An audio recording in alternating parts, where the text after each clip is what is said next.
Mi hermana se burló de que no tuviera esposo ni hijos, y mis padres se rieron. Les recordé que yo pagaba sus cuentas, pero que eso se acababa hoy. El silencio en la mesa fue absoluto. Esa fue la noche que lo cambió todo. Hola, me llamo Sofía Herrera, tengo 31 años y vivo en Seattle, Washington. Y cada día mío comienza como el sonido de un despertador repetitivo. Despertarme en mi pequeño apartamento en Capitol Hill, beber café negro sin azúcar y luego correr para tomar el autobús de la mañana hacia la empresa de tecnología donde trabajo como gerente de producto. Nunca he presumido de tener una vida perfecta, pero estoy orgullosa de haber construido un camino estable con mi propio esfuerzo. Vivo por debajo de mis posibilidades, rara vez me doy lujos y nunca gasto de forma imprudente. Incluso el apartamento que alquilo es modesto, lo justo para llamarlo hogar. La razón es simple. La mayor parte de mi sueldo nunca permanece mucho tiempo en mi cuenta. Fluye rápidamente hacia mi familia, ese agujero negro con el que me he familiarizado tanto que ya no lo cuestiono. Mi madre, Elena, una enfermera jubilada tras una cirugía de corazón temprana, todavía necesita medicamentos, revisiones y los constantes costos que conllevan. Y siempre soy yo quien paga. Mi padre, Roberto, trabajó como consultor, pero los contratos iban y venían, y durante los meses de escasez, yo era la hija que transfería dinero para mantener la casa suburbana de Tecoume lejos de la mirada vigilante del banco. Y luego está Valentina, mi hermana menor, de 28 años. Joven, hermosa, adorada por la familia, y también a la que he rescatado innumerables veces cuando abandonó la universidad, se atrasó en el alquiler o gastó imprudentemente sus tarjetas de crédito hasta el límite. Nunca me consideré la que llevaba todo el peso. Pero mirando hacia atrás, cada apuro y cada transferencia se sienten como un currículum silencioso que describe claramente mi papel en la familia, la red de seguridad. No soy rica, solo lo suficientemente cómoda si no tuviera que compartir la carga. Un salario estable en tecnología me permitiría viajar, comprar un pequeño apartamento o al menos ahorrar para el futuro. Pero rara vez hacía algo de eso. Los viajes con los que soñaba un verano en Italia, una semana esquiando en Colorado siempre se cancelaban tras una llamada frenética de mi madre o un mensaje de pánico de Valentina. Me decía a mí misma que esto era lo que una hija, lo que una hermana debía hacer. Sacrificaba en silencio, guardando mis propios deseos en un cajón bajo llave y seguía enviando el dinero. Por eso, aquel domingo por la noche, conduje casi una hora desde Seattle hasta la vieja casa en Tecoume. La cena familiar, una tradición que mi madre había mantenido durante años, no solía ser nada especial. Pollo asado, puré de patatas, a veces una sopa de la que se sentía orgullosa. Cuando entré, la casa se veía igual que siempre.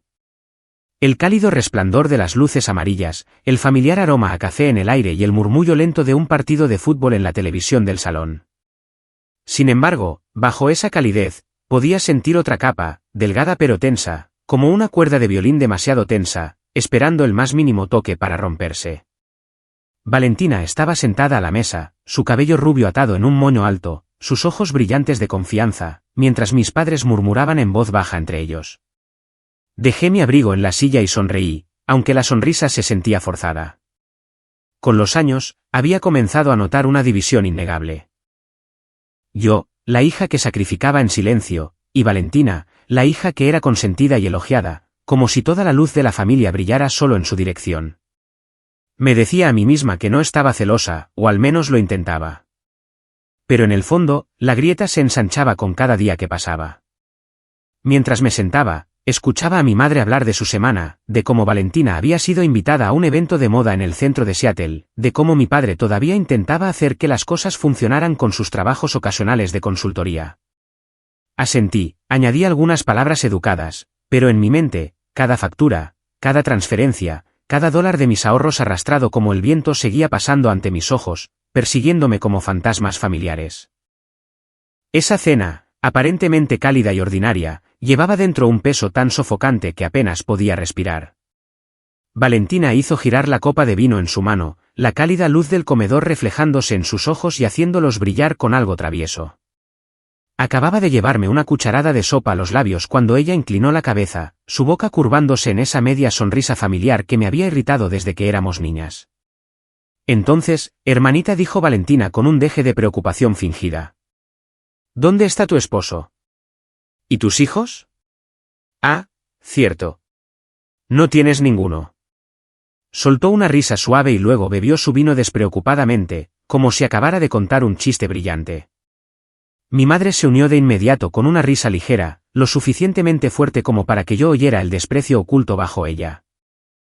Mi padre soltó un bufido silencioso, sus ojos brillando en señal de acuerdo, mientras Valentina se reclinaba en su silla como si acabara de anotar un punto en un juego que solo a ella le importaba. Me quedé sentada, la cuchara todavía suspendida en el aire, forzando mi rostro a permanecer impasible. En ese breve instante, los recuerdos me inundaron como una tormenta. Todas las veces que había dejado de lado mis propias necesidades para resolver las crisis de mi familia. Recordé la noche de invierno en que mi madre fue llevada de urgencia al hospital con dolores en el pecho. Como me perdí la reunión más importante de mi carrera solo para firmar los papeles del seguro y pagar el depósito de la cirugía. Recordé cuando mi padre se atrasó en la hipoteca y vacié los ahorros que había guardado para el apartamento de mis sueños, aunque yo misma vivía hacinada en un diminuto alquiler en Seattle con el precio subiendo cada año. Recordé cuando Valentina me llamó llorando después de ser desalojada de su apartamento en el centro, como pagué todas sus deudas y le encontré un nuevo lugar donde vivir. Cada vez lo había hecho en silencio, sin quejarme, diciéndome que era el deber de una hija, la responsabilidad de una hermana mayor. Y ahora, ¿qué recibía a cambio? Un comentario burlón expuesto frente a toda la familia, convirtiendo mi vida en el remate de su chiste. Algo dentro de mí se quebró. No fue una explosión de ira, sino un silencio denso y helado, como un cristal rompiéndose en diminutas fracturas que estaban a punto de estallar. Respiré hondo, dejé la cuchara en el plato y levanté la mirada directamente hacia Valentina. Ella seguía sentada allí, engreída, sus ojos brillando con la confianza de alguien que creía que acababa de ganar. Lentamente, hablé, mi voz tan tranquila que me sorprendió incluso a mí. Puede que no tenga esposo ni hijos, pero, ¿dónde está tu dinero? Ah, cierto. Sigo siendo yo quien te mantiene. Hasta hoy. La habitación quedó en silencio, como si alguien hubiera accionado un interruptor y cortado el sonido. La sonrisa de Valentina se congeló, sus ojos brillando de confusión antes de endurecerse rápidamente con ira. Mi madre dejó su tenedor, el tintineo del metal contra la porcelana cortando el aire tenso. Mi padre entrecerró los ojos, inclinándose hacia adelante como si no estuviera seguro de haber oído bien. Sentí cada par de ojos fijos en mí. Pero en lugar de bajar la cabeza como siempre había hecho, mantuve su mirada firme e inquebrantable. En ese momento, pensé en todos los años que había vivido como una sombra en esta familia. Yo era la niña buena, la estudiosa, la que empezó a trabajar pronto, la hija que nunca causaba problemas. Me había acostumbrado a ser ignorada mientras la familia se deshacía en elogios por los supuestos logros de Valentina, desde un desfile de moda en el instituto hasta el trabajo a tiempo parcial que dejó después de solo unas semanas. Me había acostumbrado a la mirada comparativa de mi madre, las hijas de otras personas están casadas y con hijos, ¿y tú? Me había acostumbrado al tono de mi padre, puede que seas buena ganando dinero, pero no creas que eres mejor que nadie. Todas esas palabras, me las tragué, convirtiéndolas en combustible para trabajar más duro, para enviar más dinero a casa, aferrándome a la esperanza de que algún día sería reconocida. Pero ese día nunca llegó. Y ahora, con Valentina convirtiendo abiertamente mi vida de soltera en el blanco de una broma y mis padres uniéndose, supe que había llegado a mi límite. Valentina forzó una risa, tratando de recuperar su aire de superioridad. Oh, vamos, hermanita. ¿Por qué tan seria? Solo estaba bromeando. Mi madre añadió rápidamente, ya sabes cómo es tu hermana, Sofía. Solo bromea por diversión. No te lo tomes a pecho. Mi padre se aclaró la garganta y habló con su tono autoritario habitual. Así es. Te lo estás tomando demasiado en serio. Todavía es joven. No puedes esperar que sea responsable como tú. Cada palabra cayó pesada, resonando en mi cabeza como clavos martillados en un ataúd. No puedes esperar que sea responsable como tú. Esa era la frase que me habían estampado durante años. Yo era la que tenía que cargar con el peso, la que tenía que sacrificar, la que tenía que madurar por toda la familia, mientras que a Valentina se le permitía fracasar, vivir despreocupadamente, burlarse de la misma persona que la mantenía a flote. Hace 7 años, Valentina decidió dejar su universidad en Portland después de solo un año y medio. Me llamó una tarde lluviosa, con la voz temblorosa, diciendo que ya no tenía dinero para la matrícula ni para el alojamiento, que había incumplido el plazo de pago y que la universidad retenía sus expedientes. Recuerdo estar sentada en mi pequeño apartamento de Seattle, mirando el saldo de mi cuenta bancaria mientras se me oprimía el pecho. Ese dinero era lo que había ahorrado durante 2 años, con la esperanza de comprar mi primer coche. En cambio, transferí casi $12,000 a su universidad para cubrir sus deudas e incluso añadí unos cientos más para sus gastos. Cuando mi madre preguntó, simplemente dije, ya me encargo yo, y colgué, con el corazón dolido, pero con la esperanza de que Valentina finalmente valorara el sacrificio. Pero solo unos meses después, abandonó por completo, volvió a casa y el dinero que yo había invertido desapareció sin dejar rastro. En otra ocasión, un verano, había planeado unas vacaciones de una semana en California. Había reservado los billetes de avión, encontrado un Airbnb cerca de la playa de Santa Mónica e incluso me había comprado un vestido largo azul marino solo para el viaje. Se suponía que serían las primeras vacaciones que me tomaba para mí en años. Pero solo 3 días antes de la partida, mi madre llamó desesperada. El viejo coche que usaba para ir a su trabajo a tiempo parcial se había averiado gravemente, y la reparación costaba casi $4,000. Miré la maleta ya hecha, los correos de confirmación de los vuelos y el alojamiento, y lentamente lo borré todo. Los billetes de avión tenían tasas de cancelación, el Airbnb no era reembolsable. Le transferí el dinero a mi madre y luego volví a la oficina como si nunca hubiera planeado ir a ningún lado. Cuando mis compañeros de trabajo me preguntaron por qué no me iba de viaje, forcé una sonrisa débil. Cambio de planes. Por dentro, mi anhelo de respirar el aire fresco de California fue aplastado, reemplazado por un vacío sordo que perduró. Pero el recuerdo que más duele está ligado a esta casa. El hogar de Tecoume que una vez consideré un símbolo de seguridad. Mi padre había conseguido un gran contrato de consultoría, pero en cuestión de meses, el cliente se retiró y el acuerdo se vino abajo. El banco envió advertencias de impago de la hipoteca, amenazando con la ejecución. Recuerdo esa noche a mi madre sentada llorando en la cocina, a mi padre en silencio, sin decir nada, mientras Valentina se encerraba en su habitación. Abrí silenciosamente mi portátil, inicié sesión en mi cuenta de ahorros donde había canalizado cada bono, cada hora extra. Transferí más de $15,000 a mi padre para cubrir la hipoteca, salvando la casa de las garras del banco. Nadie preguntó si me quedaba suficiente para vivir. Nadie se ofreció a devolvérmelo. Simplemente suspiraron aliviados y volvieron a sus rutinas como si mi sacrificio no fuera más que lo esperado. Cuando sumé todo, había gastado decenas de miles de dólares en el transcurso de 7 años. Ese dinero podría haber sido el capital inicial para el negocio de mis sueños, el pago inicial de un apartamento en Seattle, o al menos los viajes que me habrían permitido vivir de verdad mi juventud. En cambio, lo envié sin dudarlo, arrullándome con la idea de que era mi deber. Y esa misma obediencia me había convertido en una línea de suministro interminable, llevándome a este momento en la mesa, escuchando las burlas de mi hermana y la risa de mis padres en señal de acuerdo. Empecé a darme cuenta de que el precio que había pagado no era solo financiero. Había sacrificado mi juventud. Mientras mis compañeros viajaban por el mundo, se lanzaban a nuevas carreras, compraban casas y formaban familias, yo me enterraba en un bucle, trabajar, enviar dinero, apagar las crisis de otros. Incluso había sacrificado el amor. A los 28 años, salí con un buen hombre llamado Daniel, un arquitecto. Quería construir un futuro conmigo, comprar una casa juntos, tener hijos.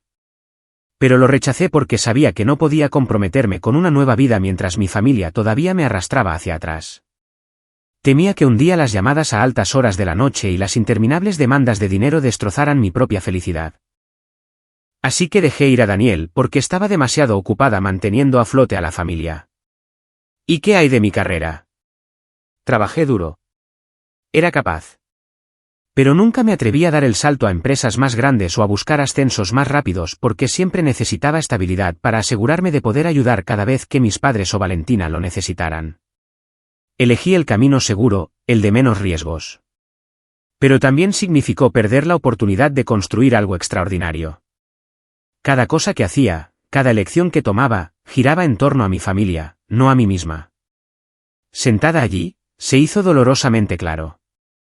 Había cambiado mi juventud, mi amor y mi carrera a cambio de algo que nunca fue reconocido, y el reconocimiento nunca llegó. En cambio, todo lo que recibí fue burla. Mi mano temblaba sobre la mesa, no por una ira explosiva, sino por un amargo despertar. Había sido explotada durante demasiado tiempo, y yo era la que lo había permitido. Esa noche, conduje de regreso de Tecoume a Seattle en silencio. La autopista I-5 estaba tan concurrida como siempre, pero el estruendo de los camiones, las luces intermitentes, incluso las bocinas estridentes parecían pasar de largo. Por dentro, las burlas y las risas de mis padres y Valentina se repetían sin cesar, como si alguien estuviera reproduciendo una grabación cruel en bucle. Cuando llegué a mi pequeño apartamento en Capitol Hill, no encendí las luces. Me senté en la oscuridad escuchando el tic-tac del reloj de pared antes de abrir lentamente mi portátil. La pantalla brilló y, bajo esa luz fría, inicié sesión en mi cuenta bancaria. El número que apareció me dejó atónita. Me desplacé uno por uno los movimientos. Cada transferencia, cada transacción, se alineaba como una acusación escrita. $750 para la matrícula de Valentina. 3,200 para las reparaciones del coche de mi madre. 15,000 para cubrir la hipoteca de mi padre. 1,800 para pagar la tarjeta de crédito de Valentina cuando la amenazaron con una demanda. Y así sucesivamente, docenas de pequeñas retiradas y sumas masivas encadenadas. Hice clic en el filtro para ver los resúmenes anuales. Cada año, había perdido al menos entre $10,000 y $12,000 por mi familia. En 7 años, el total superaba los $80,000. Suficiente para dar la entrada de un apartamento en Seattle. Suficiente para comprar un coche nuevo. Suficiente para matricularme en el MBA con el que una vez soñé. En cambio, todo se había disuelto en emergencias que nunca serían devueltas. Me quedé quieta, mi mano temblando sobre el ratón del ordenador. El dolor se filtraba por mi cuerpo, una amargura sofocante presionando mi pecho. Había sacrificado no solo dinero, sino también mi juventud, mi amor y mi carrera. Todo para servir como el plan B de una familia que consumía esos sacrificios como si se les debieran. La ira surgió, pero con ella vino una fría claridad. No podía seguir así. No era un banco, no era un salvavidas eterno. Era un ser humano y merecía vivir para mí misma. Esa noche, abrí la aplicación de transferencias, la que había usado durante años para enviar dinero a mis padres, y lentamente presioné el botón que decía «Cancelar transferencia recurrente».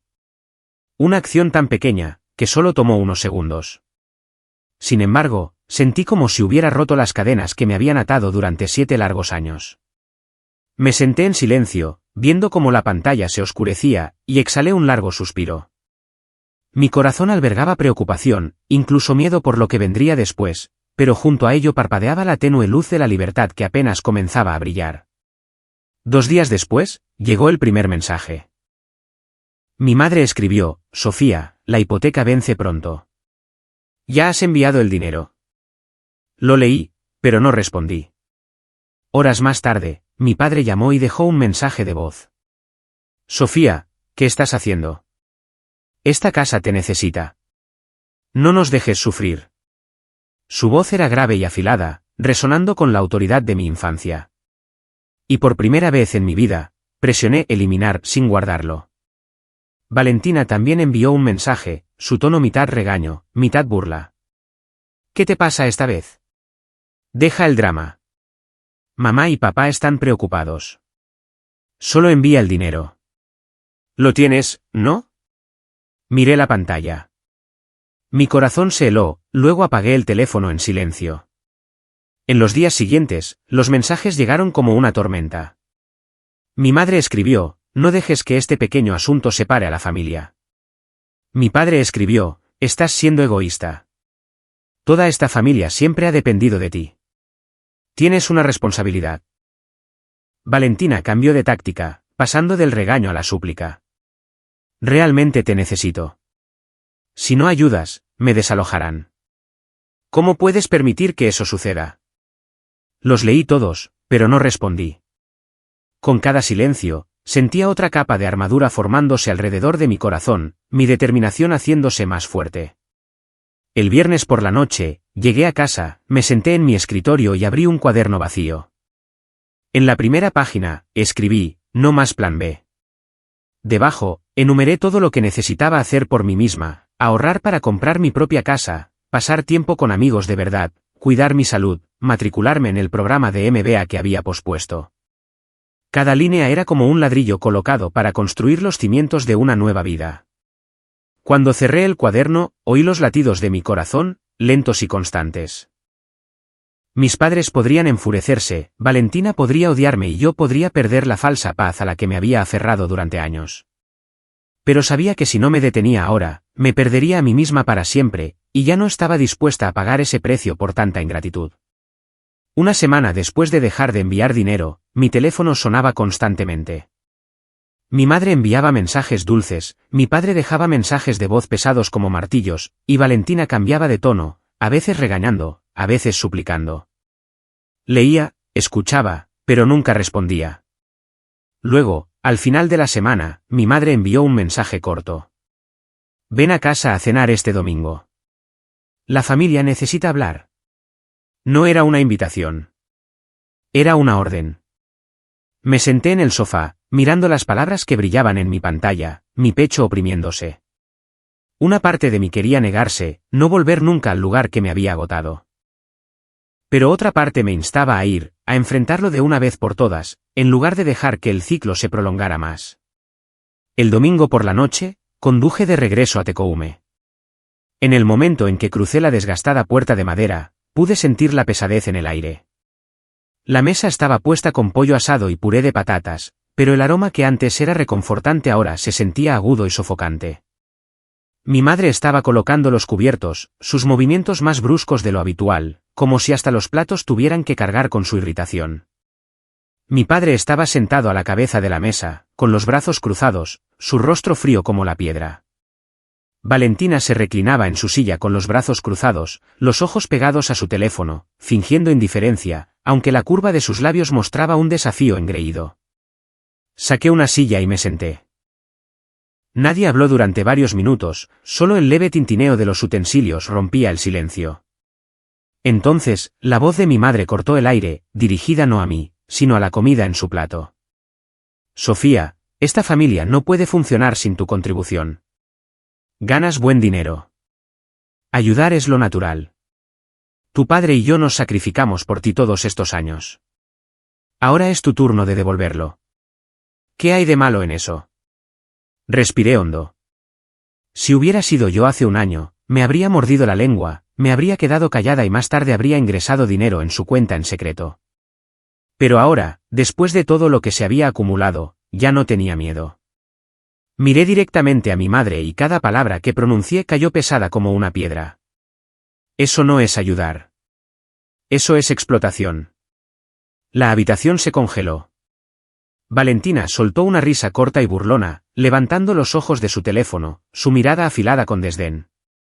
Oh, por favor, no te hagas la justiciera. Tienes dinero, pero sigues soltera. No entiendo por qué actúas con tanta arrogancia. Si yo fuera tú, estaría avergonzada de que nadie quiera casarse conmigo. Un arrebato de calor subió por mi pecho, pero mantuve mi voz firme, tranquila, sin un temblor.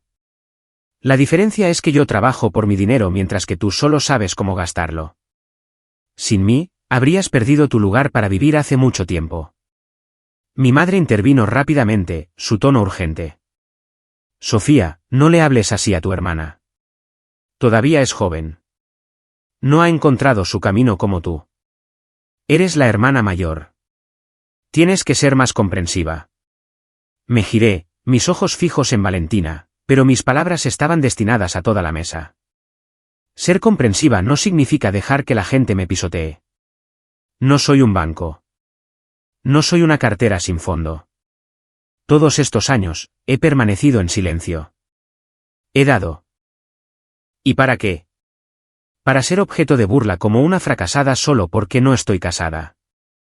El rostro de Valentina se sonrojó, su boca se abrió como para responder. Pero antes de que pudiera hablar, mi padre golpeó la mesa con la mano. El fuerte crujido hizo temblar los cubiertos. Su mirada se clavó en mí. Su voz, un gruñido bajo. Cuida tu boca. Esta es tu casa. Deberías saber cuál es tu lugar. ¿Crees que eres tan genial? Solo tienes dinero porque tus padres te criaron. No olvides de dónde vienes.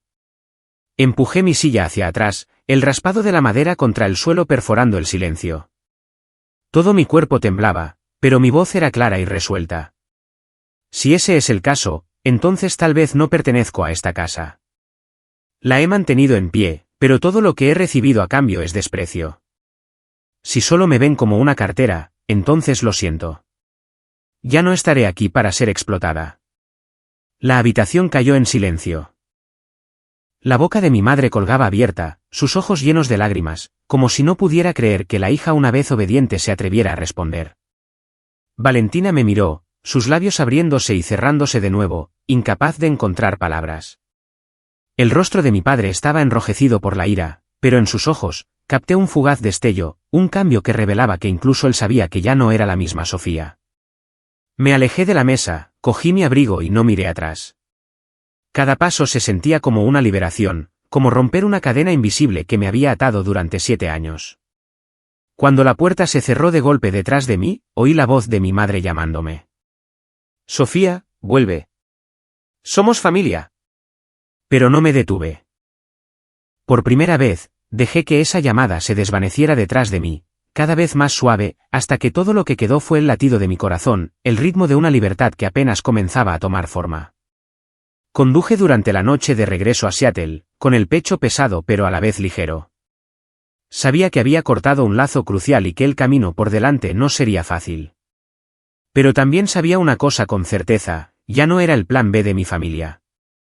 Ya no era el salvavidas al que podían aferrarse. Y a partir de ese momento, comencé a recuperarme a mí misma. Una semana después de esa confrontación, justo cuando intentaba mantener mi rutina estable en la ciudad, la verdadera tormenta golpeó. Era un viernes por la tarde cuando recibí un sobre grande del banco en mi apartamento. Al principio, pensé que era solo otro extracto de cuenta rutinario. Pero en el momento en que abrí el sello, mis manos se enfriaron. Dentro había un grueso paquete de documentos, su título impreso en negrita, acuerdo de línea de crédito sobre el valor líquido de la vivienda. Hojeé rápidamente las páginas, mi corazón latiendo con fuerza. Allí estaba. Mi nombre, Sofía Herrera, listado claramente junto a mi número de seguridad social, mi dirección, y lo más impactante de todo, una firma, un garabato desordenado, claramente un intento de imitar la mía, pero la reconocí al instante. No era la mía. Me quedé helada junto a la mesa, como si alguien me hubiera dado un puñetazo en el estómago. Habían hecho lo único que más temía, pero que nunca creí realmente que se atreverían a hacer.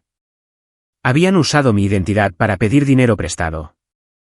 Y no una cantidad pequeña, casi $60,000 garantizados directamente contra la casa de Tecoume. Leí con más atención y vi la fecha de la firma, apenas 2 semanas antes, solo unos días después de la cena en la que declaré que ya no proveería más. El mundo pareció derrumbarse a mi alrededor. Esto ya no se trataba de faltas de respeto, ya no se trataba de palabras crueles o risas burlonas. Esto era una traición absoluta. Recuerdo haberme hundido en una silla, el paquete deslizándose de mis manos, las páginas esparciéndose por el suelo como nieve. En mi mente, vi sus rostros. Mi padre con su expresión severa y su voz autoritaria. Mi madre con sus ojos llorosos y su tono suplicante que conocía demasiado bien. Valentina con su sonrisa burlona. Habían elegido cruzar la última línea, tratando mi firma como nada más que una formalidad que podían falsificar para salvar la casa, la misma casa que yo había rescatado del banco una y otra vez. Recogí las páginas una por una, mis manos temblando. Una parte de mí gritaba, son mis padres, mi familia. ¿Cómo pudieron hacer esto? Pero otra parte, más fría, respondió, porque siempre lo han hecho. Porque durante años me han tratado como una cartera sin fondo. Porque cuando finalmente dije que no, eligieron infringir la ley en lugar de mirarse a sí mismos. El dolor no estaba solo en la enorme deuda que ahora pesaba sobre mí. Estaba en la ruptura de la frágil confianza que aún mantenía. Esa noche no pude comer, no pude dormir. Me senté en mi apartamento oscuro. La única luz, la del farol de la calle que se filtraba por la ventana. El paquete yacía sobre la mesa como la prueba de un crimen. Lo recogí, lo dejé, lo volví a recoger, preguntas hirviendo dentro de mí. ¿Cómo habían ido al banco? ¿Quién había falsificado mi firma? ¿Lo sabía el banquero? Y, sobre todo, ¿habían pensado siquiera en las consecuencias para mí? Si este préstamo entraba en mora, mi crédito quedaría arruinado, mi oportunidad de comprar una casa destruida, incluso mi carrera estaría en riesgo. El teléfono sobre la mesa vibró una y otra vez. Un mensaje de mi madre. Sofía, ¿estás bien? Tu padre y yo acabamos de arreglar una cosita para la casa. No te estreses. Un mensaje de mi padre. El banco ya se ha encargado. No necesitas preocuparte. Hicimos esto para mantener la casa. Miré esas palabras, mi pecho oprimiéndose. Ni una sola disculpa, ni un solo reconocimiento de que habían falsificado mi identidad, solo excusas suaves. Hicimos esto por la familia. Me llevé la cabeza a las manos mientras las lágrimas brotaban, no solo de ira, sino del vacío que se extendía por mi pecho. Familia. La palabra en la que una vez confié, ahora se había convertido en el cuchillo más profundo. Recordaba mi infancia sentada en esa casa de Tecoume, escuchando a mi madre decir, la familia es el lugar en el que siempre puedes confiar completamente. Y ahora ese lugar me había convertido en una deudora en papel con una firma falsificada. En ese momento, supe que no había vuelta atrás. Esto ya no era una disputa entre parientes, ya no eran solo unas pocas palabras crueles que me habían herido. Esto era un crimen real, una traición que nunca podría justificarse. Sentí que algo dentro de mí se rompía, pero junto con ello vino una fría claridad. Tenía que salvarme. Recogí cuidadosamente los documentos, los apilé ordenadamente en una carpeta y la deslicé en el cajón de mi escritorio. Esa noche no dormí. Solo me senté a observar las luces parpadeantes del edificio de enfrente, hueca por dentro.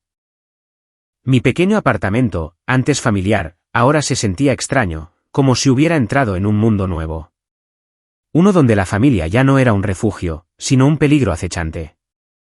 Supe que a partir de ese momento todo había cambiado para siempre. Cuando el reloj marcó las 3 de la mañana, susurré una sola frase, grabándola en mi corazón. Me traicionaron y nunca lo olvidaré. El lunes por la mañana, saqué mi teléfono y marqué la línea directa del banco. La voz de una mujer llegó al otro lado de la línea. Wells Fargo, ¿en qué puedo ayudarle hoy? Intenté mantener la calma mientras explicaba que mi identidad había sido utilizada para firmar un préstamo sobre el valor líquido de una vivienda que nunca había autorizado. Mi voz temblaba, pero cada palabra era clara y firme. Al otro lado, la representante escuchó atentamente, interrumpiendo ocasionalmente con preguntas de verificación. Cuando terminé, hizo una pausa por un momento antes de decir, necesita contactar a nuestro departamento de investigación de fraudes de inmediato, y le recomiendo encarecidamente que consulte a un abogado porque esto implica falsificación y robo de identidad. Es un asunto serio. Colgué, mis manos aún temblando. Por un momento, sentí como si el peso del mundo se hubiera vuelto toneladas más pesado. Sin embargo, una pequeña chispa parpadeó dentro de mí. Por primera vez, podía hacer algo para protegerme en lugar de soportar en silencio. A la mañana siguiente, busqué en línea abogados en Seattle especializados en fraude y robo de identidad. Un nombre aparecía repetidamente junto a críticas entusiastas, Raquel Núñez, una abogada que había manejado numerosos casos de familias que explotaban las finanzas. Presioné llamar y programé una cita. El lunes por la tarde, entraba en la oficina de Raquel, un edificio ordenado cerca del centro. El espacio estaba lleno de luz natural, un escritorio de madera pulida y estanterías llenas de expedientes. Raquel parecía tener poco más de 40 años, su cabello negro cuidadosamente recogido, su expresión tranquila, pero sus ojos agudos. Me estrechó la mano firmemente y me indicó que me sentara. Deslicé los documentos falsificados sobre el escritorio. Mientras Raquel hojeaba cada página, mi corazón se aceleró, temiendo que me viera como débil o tonta. Pero cuando levantó la vista, su voz era tranquila y firme. Sofía, esto no es solo incorrecto. Es un acto criminal. Falsificación, fraude, robo de identidad. Tu familia ha cruzado la línea de pedir prestado a infringir la ley. Me quedé helada, mi corazón sobresaltado por las palabras acto criminal, aunque ya sabía la verdad. Oírlo declarado tan claramente me hizo temblar. Raquel continuó: tienes derecho a presentar un informe de fraude ante el banco, derecho a exigir la eliminación de la responsabilidad de este préstamo y, si es necesario, podemos llevar esto a los tribunales. Me mordí el labio, mi voz ronca. Pero son mis padres y mi hermana. Raquel inclinó la cabeza, sus ojos firmes y compasivos a la vez. Lo entiendo, pero el hecho de que sean tu familia no cambia la naturaleza de lo que han hecho. Sofía, tienes derecho a ser protegida. No puedes seguir permitiendo que pisoteen tu vida y tu futuro solo por la palabra familia. Me quedé quieta, mis manos fuertemente entrelazadas, mi mente en un torbellino. Una parte de mí quería dar la espalda, volver a guardar silencio en aras de la paz. Pero la imagen de esa firma falsificada, la deuda de $60,000 y el tono frío de mis padres justificándolo, seguía apareciendo ante mí. Y entonces recordé estar sentada sola junto al Puget Sound, escuchando las olas, dándome cuenta de que no era más que una cartera para ellos. Esa sensación cortó profundamente, como una cuchilla retorciéndose dentro de mí. Sabía que si me quedaba en silencio esta vez, lo perdería todo, no solo el dinero, sino a mí misma. Respiré hondo, levanté la cabeza y miré directamente a Raquel. No me quedaré en silencio más. Por favor, ayúdame.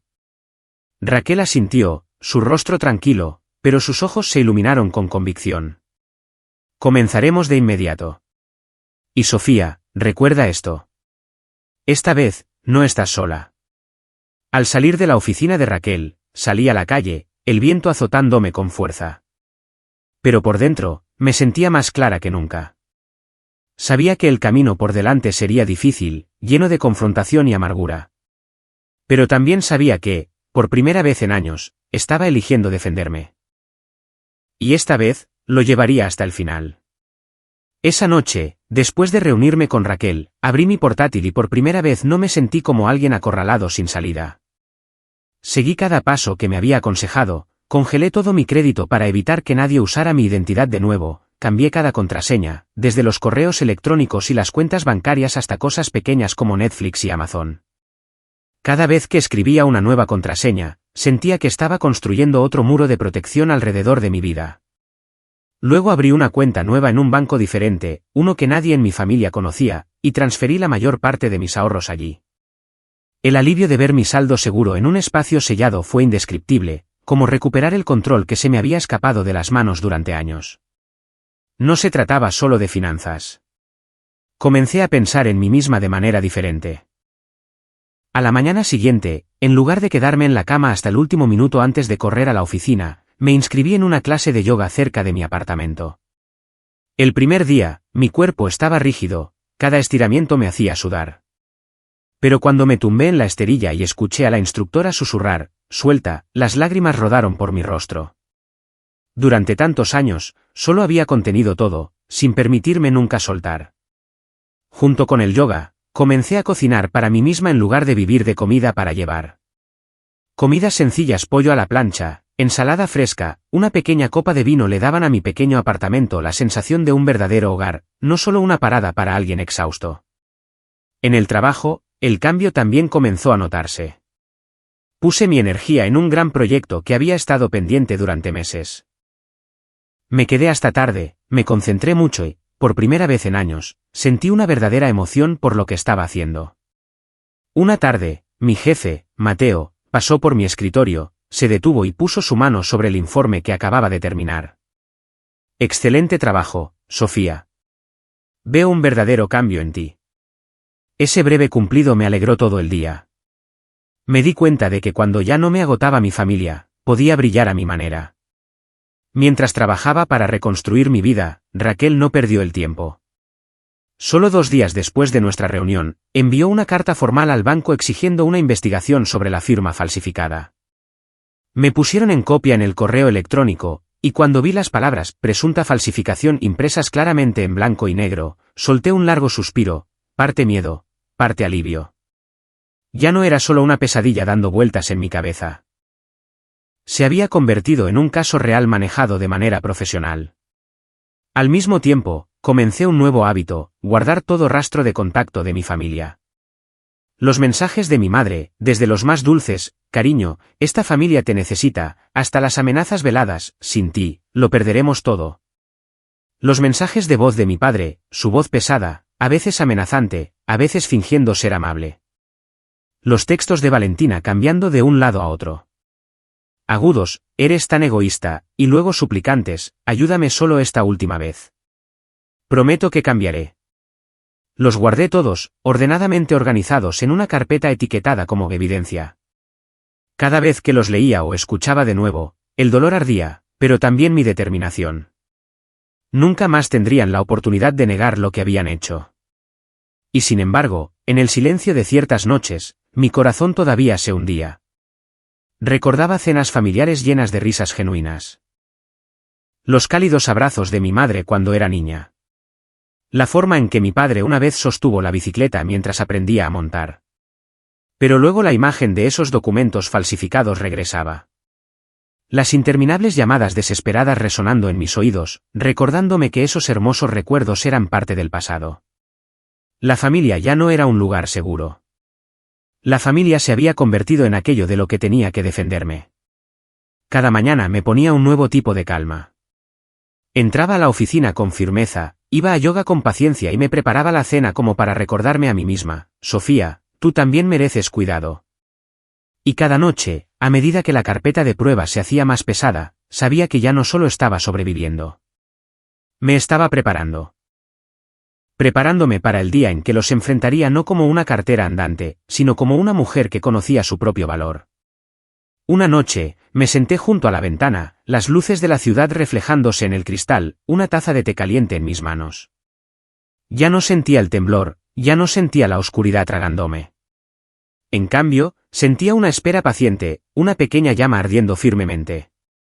Susurré: esta vez tendrán que enfrentarme, y no daré un paso atrás. Raquel y yo pasamos casi una semana preparando el caso. Me guió para reunir cada prueba: extractos bancarios, confirmaciones de transferencias, correos electrónicos, incluso los recibos aleatorios que había metido en cajones a lo largo de los años.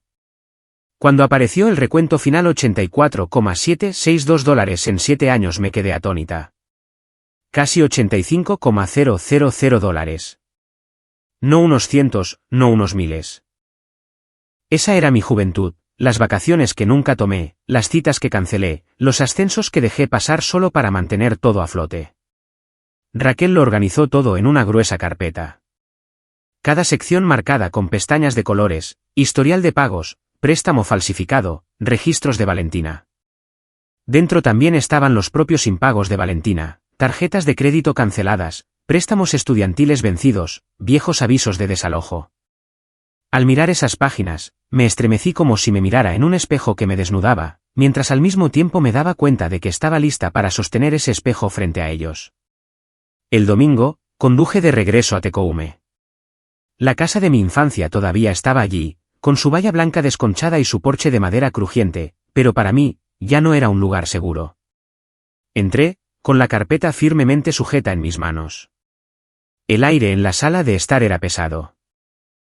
Mi madre se afanaba barajando una pila de papeles, evitando mi mirada.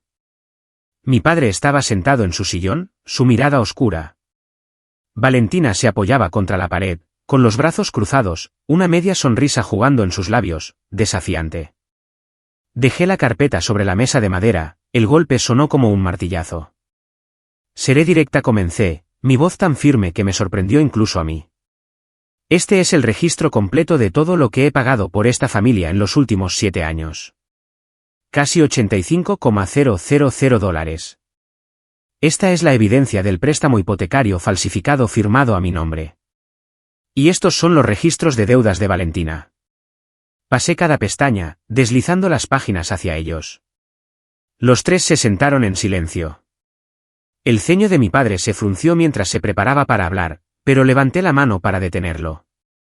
Ya no soy el salvavidas de esta familia. A partir de hoy, tienen 30 días para eliminar mi nombre de cada préstamo, especialmente de la línea de crédito sobre el valor líquido de la vivienda. Si no se hace en 30 días, demandaré por falsificación, fraude financiero y explotación. Miré a cada uno de ellos a los ojos, mi madre retrocediendo, Valentina palideciendo, mi padre agarrando el brazo de su silla. Esto no es una amenaza. Es un ultimátum. La habitación estaba tan silenciosa que podía oír el tic-tac del reloj. Finalmente, mi madre tartamudeó. Sofía, no puedes hacer esto. Esta es tu casa. Solté una risa corta y fría, más dura de lo que me creía capaz. No, esta es la casa que he mantenido en pie con mi sangre y mi sudor. Pero ya no es mi hogar, porque la gente que vive dentro solo me vio como un cajero automático. Mi padre golpeó la mesa con la mano. ¿Así es como le hablas a tus padres? Me levanté, recogí la carpeta y dije con calma, hablo así porque es la verdad. 30 días. No lo repetiré. Me di la vuelta y caminé hacia la puerta sin mirar atrás. El cielo tardío de Tecoume estaba pesado y gris, pero por dentro me sentía más clara que nunca. Sin más temblores, sin más culpa. Solo la fría serenidad de alguien que finalmente había dejado una carga que había llevado durante demasiado tiempo. Conduje de regreso a Seattle, el viento corriendo contra las ventanillas del coche como si estuviera lavando cada herida. 2 semanas después, Raquel llamó. Su voz era tranquila, pero pude oír un toque de alivio. El banco ha terminado la investigación. Se ha confirmado que la firma fue falsificada. Eliminarán toda responsabilidad legal sobre ti. Me quedé helada por unos segundos, mis ojos escociendo. Años de ser ignorada, años de sacrificios que no significaron nada. Y ahora, por fin, la justicia se había puesto de mi lado. Raquel continuó, Sofía, estás oficialmente libre de esa deuda. A partir de ahora, ellos tendrán que asumirla. Miré por la ventana de mi apartamento, Seattle bañada en un cálido resplandor dorado. En ese momento, sentí que un capítulo se había cerrado. Mi familia podría seguir ahogándose en su espiral de deudas y mentiras, pero yo no. Había elegido levantarme, trazar la línea, liberarme de cadenas invisibles. Y, sobre todo, sabía que nunca más volvería a asumir el papel de su banco de emergencia. Esa noche, abrí una botella de vino, me senté en mi balcón y respiré el aire fresco de octubre. Por primera vez en años, me sentí verdaderamente libre. La noticia de que la casa de Tecoume estaba en venta no me llegó a través de una llamada o un mensaje de mi familia, sino a través de los registros inmobiliarios públicos que Raquel me había aconsejado monitorear. La imagen de la casa apareció en el sitio web del agente inmobiliario, el techo desgastado, los familiares escalones de madera, pero esta vez estampada con las audaces palabras en rojo en venta. Una extraña ola surgió dentro de mí, una mezcla de tristeza e inevitabilidad, como si siempre hubiera sabido que este final llegaría. Mis padres no pudieron refinanciar. Después de que se confirmara la firma falsificada, el banco se mantuvo firme. Y ahora la deuda los obligaba a vender lo que una vez pensé que siempre sería un lugar al que volver. Valentina me llamó solo una vez, su voz quebrada. ¿De verdad dejaste que llegara a esto? La casa se ha ido. No sé a dónde ir. Me senté en silencio, escuchando sus sollozos al otro lado. Antes, habría corrido a su lado, le habría entregado mi tarjeta bancaria y habría cargado con el peso yo misma. Pero esta vez, solo dije suavemente, Valentina, tienes que aprender a valerte por ti misma. No puedo seguir haciéndolo por ti. Luego colgué, con el pecho dolorido, pero más ligero al mismo tiempo. Una semana después, mi madre envió un mensaje. Cena de domingo. Una última comida en la casa. ¿Puedes venir? Dudé, luego acepté. No porque me sintiera responsable, sino porque necesitaba ver el capítulo cerrarse con mis propios ojos. Esa noche, conduje a Tecoume por última vez. La casa se sentía hueca, despojada de su vida. Pasillos llenos de cajas de cartón, la sala de estar sin muebles, solo unas pocas cortinas descoloridas aún colgando sueltas. El aire era tan pesado que podía oír cada tintineo de cuchara contra plato. Mi padre estaba sentado en silencio, su cabello más gris, sus ojos apagados como si el fuego se hubiera extinguido. Mi madre sirvió una comida sencilla, nada elaborado. Valentina no dijo nada, sus ojos enrojecidos. Durante toda la cena, casi nadie habló. Solo después de que se recogieron los platos finalmente rompí el silencio, Mi voz firme sin rastro de temblor. No estoy cortando lazos. Sigo siendo su hija, la hermana de Valentina. Pero ya no soy el salvavidas. De ahora en adelante, si alguien cae, tiene que aprender a levantarse por sí mismo. Mis palabras resonaron en la habitación, dejándolos a los tres atónitos. Nadie discutió, nadie suplicó. Solo quedó el silencio. Me levanté de mi silla y caminé hacia el pasillo, mis ojos pasando por las cajas etiquetadas, cocina, dormitorio, libros. Tantos recuerdos de la infancia, una vez atados al deber y la obligación, ahora empaquetados en gastado cartón marrón. Abrí la puerta, respiré hondo el aire frío de la noche de Tecoume, luego me volví para una última palabra. Espero que todos encuentren un camino a seguir, pero ya no puedo vivir sus vidas por ustedes. Al bajar los escalones del porche, supe que estaba dejando atrás un pedazo de mi juventud. Esa casa me había mantenido en mi lugar con las cadenas invisibles de la obligación. Ahora se había ido, y las cadenas se habían roto con ella. En las semanas siguientes, puse toda mi energía en el trabajo. El proyecto que lideré superó todas las expectativas y durante la reunión trimestral, mi jefe Mateo dijo públicamente, Sofía es la razón por la que logramos este avance. Unos meses después, recibí mi ascenso a gerente de producto senior. Por primera vez en mi vida, mi éxito no se vio eclipsado por llamadas desesperadas de dinero de mi familia. Era simplemente mío, ganado por mi propia habilidad y mi propia determinación. Fuera del trabajo, comencé a reconstruir mi vida personal. Me uní a una clase de cocina los jueves por la noche donde conocía nuevos amigos, personas a las que no les importaba cuánto dinero tenía o si estaba soltera o casada. Valoraban la sinceridad y las historias que compartía. Me uní a un grupo de voluntarios en el centro comunitario ayudando a niños a aprender sobre ciencia y tecnología. Cada vez que veía sus rostros ansiosos sosteniendo los pequeños robots que habían construido con sus propias manos, sentía el verdadero significado de dar, no a través de dinero explotado, sino a través del tiempo y el corazón. También comencé a cuidarme de maneras pequeñas pero significativas, correr alrededor de Green Lake los fines de semana, pasar tardes leyendo en una cafetería, prepararme una buena cena por las noches y luego llamar a amigos solo para reír y hablar. Ya no me atormentaba la avalancha de mensajes desesperados de mi familia.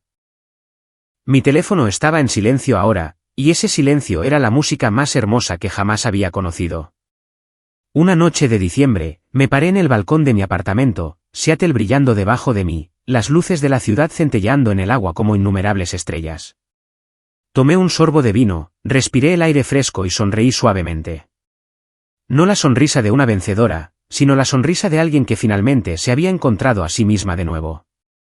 El mensaje resonó claramente en mi corazón, como si estuviera escrito allí, tu valor no reside en ser el salvavidas de todos los demás. Reside en mantenerte firme por ti misma y tener cerca solo a aquellos que de verdad te aprecian. Y supe que, a partir de ese momento, esa sería la brújula que guiaría mi vida.